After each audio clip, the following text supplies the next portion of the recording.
Olá, este é o Falando em Liberdade. Estamos hoje conversando com a professora Paula Danesi sobre a questão dos direitos humanos, tendo as empresas como destinatárias.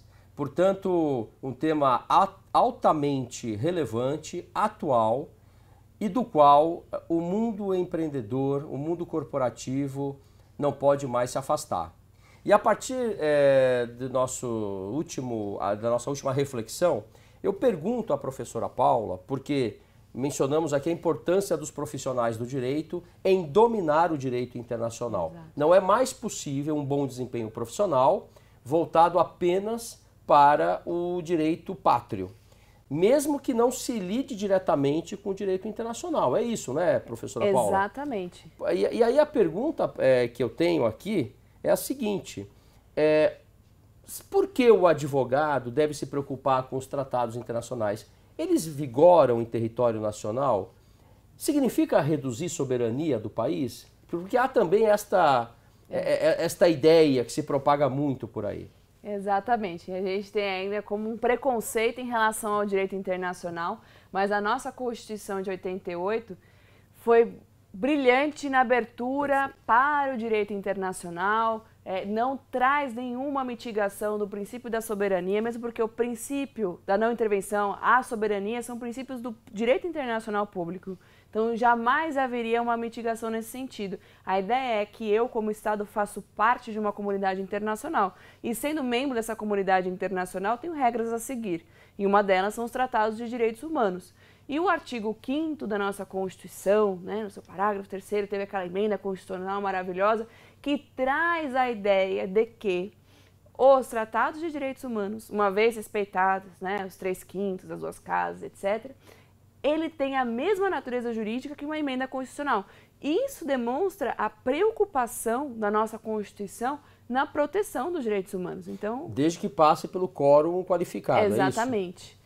Então tem o artigo 5º, parágrafo 3º, que foi uma emenda da 45 de 2004, se não me falha a memória. Não sou muito boa de números, né, pessoal do direito. A emenda 45, isso mesmo. Perfeito. O pessoal do direito é meio ruim com números, mas enfim. E aí tem essa mudança. O problema é, eu tive tratados que foram ratificados pelo Brasil antes dessa emenda, né? A própria Convenção Americana de Direitos Humanos é um exemplo, que ela foi ratificada em 92. Perfeito. E aí isso antes. E o STF teve aí teve que interpretar o que eles fariam com os tratados de direitos humanos que não passaram pelo rito do artigo 5º ou foram ratificados antes da emenda constitucional de 45. E aí eles têm caráter de norma supralegal. Então eles não têm a emenda constitucional, mas eles estão como piramidezinha de Kelsen, né? Quem não é do direito, mas enfim, tem uma piramidezinha de Kelsen, só colocar no Google vai aparecer Constituição, e aí vai estar os tratados de direitos humanos. Ou seja, eles realmente têm uma força muito importante no nosso ordenamento jurídico. E hoje, a questão da globalização que você falou, o que acontece em um país, a gente consegue saber na hora. A gente está conectado, interligado, a gente coloca um dado na rede, a gente não tem mais controle de onde que vai, um vídeo, a gente recebe vídeo, por exemplo, da Rússia. Quando isso, há 15 anos atrás, seria possível receber? Então, estamos conectados. Eu não posso mais ignorar essa ordem global e viver num quadrado. O direito não é mais um quadrado, né? O direito ele é aberto. Ele vai receber influências da comunicação. Então, o jornalismo tem uma relação direta. Falo de liberdade de expressão, que é um direito humano. Eu estou falando também de relações internacionais, ou seja, como é que isso vai influenciar no meu comércio. Eu só gosto de tributário. Vai ter que saber, porque eu tenho tratados bilaterais, por exemplo. Então, o direito internacional, ele está cada vez mais no cotidiano do advogado. Perfeito. Mas neste ponto, então, se um tratado internacional de direitos humanos, e são só os de direitos humanos, que podem ocupar uma posição equivalente à de emenda constitucional, Exato. Atinge este patamar por ter sido aprovado pelo quórum qualificado de 3/5, nas 2 votações em cada casa do Congresso, podemos afirmar que uma lei brasileira deve obedecer não apenas à Constituição, mas também às convenções e tratados internacionais? Com certeza. É o controle de convencionalidade, né? Enquanto eu tenho o controle de constitucionalidade, que é saber se aquela norma ela está ali alinhada com a Constituição Federal, eu tenho que ter normas também alinhadas com o direito internacional, com os tratados de direitos humanos, porque nenhum país, né, segundo a CVDT de 69, a Convenção de Viena sobre Direitos Tratados, nenhum país pode alegar uma norma para descumprir um tratado que ele assumiu. Então, a partir do momento que eu tenho esse compromisso frente à comunidade internacional, eu não posso alegar que uma norma vai fazer com que eu não cumpra. Isso não é, isso seria contra o Pacta Sunt Servanda, também do direito internacional. Tenho todo esse viés, todo esse olhar sobre o direito internacional dos direitos humanos. Uma norma, hoje, ela tem que estar alinhada com a Constituição e alinhada com os tratados. Então, como que eu, por exemplo, se eu sou do Poder Legislativo, vou fazer uma norma, eu não vou só olhar para a Constituição, eu vou ter que olhar para os tratados que o Brasil ratificou. Perfeito. E assim também devem os estados que reconheceram a jurisdição da Corte Interamericana obedecer e cumprir as suas decisões, é isso? Exatamente, sendo o Brasil um deles. Então, a Corte, quando um país aceita a sua jurisdição, se ela tem uma sentença condenatória em relação ao Estado, ele vai ter que assumir aquela responsabilidade. Deixa de ser uma recomendação, como a comissão faz, que ela faz um relatório, mas são recomendações. Perfeito. Ela não tem como obrigar, mas já em relação à sentença da Corte Interamericana, ela tem o caráter vinculante. Tanto é que eu tenho monitoramento dessas próprias sentenças. Inclusive o cumprimento das medidas cautelares. Exatamente. Porque, só para esclarecer o nosso telespectador, a Corte Interamericana de Direitos Humanos também tem a competência para a emissão de medidas cautelares. A cada semana são emitidas medidas cautelares. Este ano de 2019, por exemplo, a Comissão Interamericana também, que fica em Washington, a Comissão Interamericana em Washington, este ano, já apreciou cerca de 800 medidas cautelares, só para você ter uma ideia do volume de trabalho. Exatamente. Agora, temos, por exemplo, envolvendo o tema empresa e meio ambiente, a questão de Belo Monte. Exato. Com uma medida cautelar muito famosa e que não foi observada pelo Estado brasileiro. Né? Aí vem a pergunta, é um desafio a efetividade ou seja, o respeito dos estados a essas decisões, não é isso? Com certeza. Acho que o maior desafio dos direitos humanos não é mais a construção, né, a positivação dos direitos humanos, não é mais a construção de organismos para cuidar de direitos humanos, é a real efetividade desses direitos humanos já reconhecidos internacionalmente. Um deles é, como você falou, a questão do meio ambiente e essas medidas cautelares ou sentenças da Corte ou recomendações da Comissão Interamericana ou até recomendação da ONU, dos órgãos da ONU de direitos humanos que nós temos. Então, essa implementação é o grande desafio hoje dos direitos humanos. Perfeito. Poderia falar um pouquinho sobre as ideias de John Ruggie, professor John Ruggie? Ele, o professor que recebeu aí a incumbência de estudar a relação entre direitos humanos e empresas, professor de Harvard, teve aí essa missão dada por Kofi Annan, ex-secretário da ONU, e ele ficou, quando ele estudou sobre isso, ele trouxe aí orientação, por isso que ele quis chamar de princípios orientadores de direitos humanos em empresas, ou seja, aquilo que deve orientar e reger essa relação que é tão delicada, né? Uma relação que a gente entende que é delicada, porque os estados precisam das empresas, é uma relação de necessidade, e as empresas elas têm um poder, às vezes, maior do que o próprio país em termos econômicos. O que a empresa tem em relação, então, a direitos humanos? O que ela pode ou não pode fazer em relação a direitos humanos? Até onde vai a sua obrigação no cumprimento de direitos humanos? Por quê? Ele também deixa bem específico, logo no começo, quando ele está falando dos primeiros princípios, que os estados, por mais que seja uma violação de uma empresa em relação a direitos humanos, ele não pode ser não responsabilizado. Por quê? Está dentro do seu território, está dentro da sua soberania, da sua jurisdição. Ou seja, ele tem que ter um controle sobre isso. Então, o Estado sempre vai carregar essa carga, né, colocando meio entre aspas, porque não é uma carga, de proteger, remediar e promover direitos humanos. Já as empresas, elas tinham primeiramente uma ideia não de proteção, mas de promoção dos direitos humanos e remediação. Muitas empresas violavam direitos humanos e essas vítimas das violações nunca recebiam nenhum tipo de reparação. E a reparação não é só monetária, né? A reparação, às vezes, é uma memória, às vezes um tratamento médico. Para os povos indígenas, por exemplo. Para os povos indígenas, uma conservação da cultura, algum museu em relação à cultura daqueles que tiveram seus direitos violados. Então, as empresas acabam tendo, a partir dos princípios orientadores, uma um aumento da sua responsabilidade frente ao direito internacional dos direitos humanos. Por quê? Os princípios orientadores deixam muito claro que elas têm que respeitar não só as normas do Estado, mas aqueles internacionalmente reconhecidos.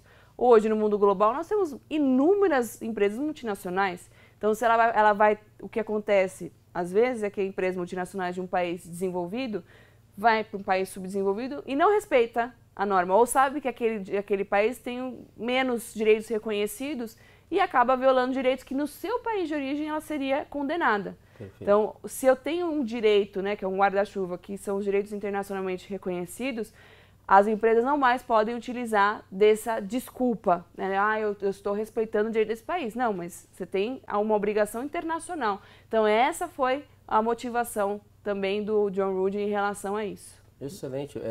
E muito bem embasados esses 3 pilares, né? Muito bem embasados. Ele coloca de uma forma discricionária, né, o proteger, respeitar e remediar, que é justamente essa reparação. Perfeito. Uma crítica que fazem em relação aos princípios é que ele não escreve violação de direitos humanos. Perfeito. Claramente. Porque ele não queria trazer esse impacto. Creio eu que ele pensou em colocar, mas isso traria um impacto negativo para as próprias empresas, porque ninguém gosta da palavra violação de direitos humanos. Perfeito. É algo muito forte, né? Então, é um descumprimento das normas de direitos humanos. Na verdade, perfeito, é uma violação. Perfeito, exatamente. E um ponto muito importante, para partirmos para o final da nossa conversa, tão gostosa, né? Sim. Eu gostaria que a professora explicasse um pouco para o telespectador o que é a Agenda 2030 da ONU e qual a importância dela para o futuro. A Agenda 2030 é uma agenda que eu acredito muito no potencial que ela tem. Ela não veio em 2015 do nada, né? O próprio Kofi Annan, quando ele percebeu que havia uma necessidade de se repensar direitos humanos, ele lança a ideia dos ODMs, Objetivos do Desenvolvimento do Milênio. Perfeito. Que era até 2015, os países teriam aí alguns objetivos a cumprir em relação ao combate à fome, desnutrição, a questão da pobreza, enfim, eram poucos objetivos, não eram tantos como na Agenda 2030. Como em 2015 verificou-se que houve uma melhora nesse cumprimento, mas não foi o ideal, lançou a ideia da Agenda 2030, ou seja, de 2015 até 2030, eu tenho objetivos a serem cumpridos. São 17 que a ONU coloca. Só que nesse sentido, ela coloca que ninguém deve ser deixado para trás.